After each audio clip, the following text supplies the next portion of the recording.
सोने के कबूतर की चोरी। अकबर बीरबल की कहानी। स्टोरी इन हिंदी में। जाने कैसे किया बीरबल ने सोने के कबूतर की चोरी का न्याय।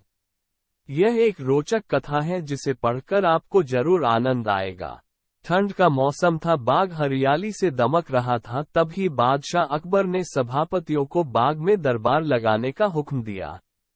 हुक्म की तालीम हुई और पूरा दरबार, अकबर और बीरबल बाग में बैठे। अकबर के आदेश पर बीरबल सभा में न्याय का कार्य देख रहा था। कई लोगों की न्याय याचिका सभा में पढ़ी गई जिनका बीरबल ने अपनी सूझबूझ से न्याय किया। लगभग सारी याचिकाएं पढ़ी गई। न्याय के इस कार्य में कई घंटे बीत गए। थोड़ी देर बाद दरबार में एक व्यापारी आया। उसने चोरी की अर्जी लगाई थी।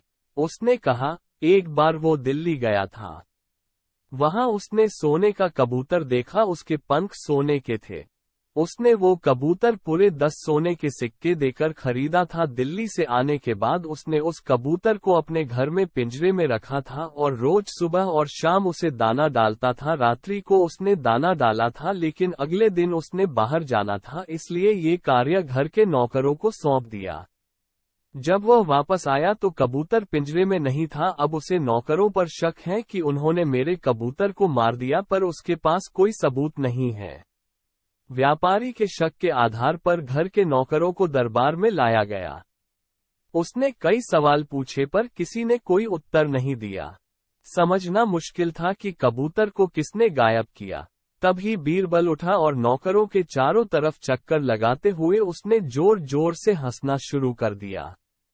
अकबर ने हंसने का कारण पूछा। तब बीरबल ने हंसी रोकते हुए बोला, महाराज, चोर तो हम सबके सामने ही है।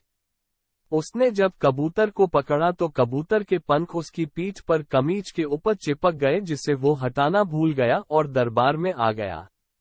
बीरबल की बात सुनकर एक नौकर घबराया और उसने अपने हाथों को अपनी पीठ पर फेर कर जानने का प्रयास किया कि क्या उसकी कमीज पंख है। ऐसा करते उसे बीरबल ने देख लिया और झट से उसे आगे कर चोर के रूप में दरबार में पेश किया। सबने उसकी कमीज देखी जिस पर कोई पंख नहीं था। तब बीरबल ने कहा, उसने चोर को पकड़ने के लिए झूठ कहा था। उसे पता था जिसने चोरी की है वो जरूर अपनी पीठ की तरफ अपने हाथ बढ़ाएगा और अन्य नौकर सहजता से दरबार में खड़े रहेंगे, और वही हुआ।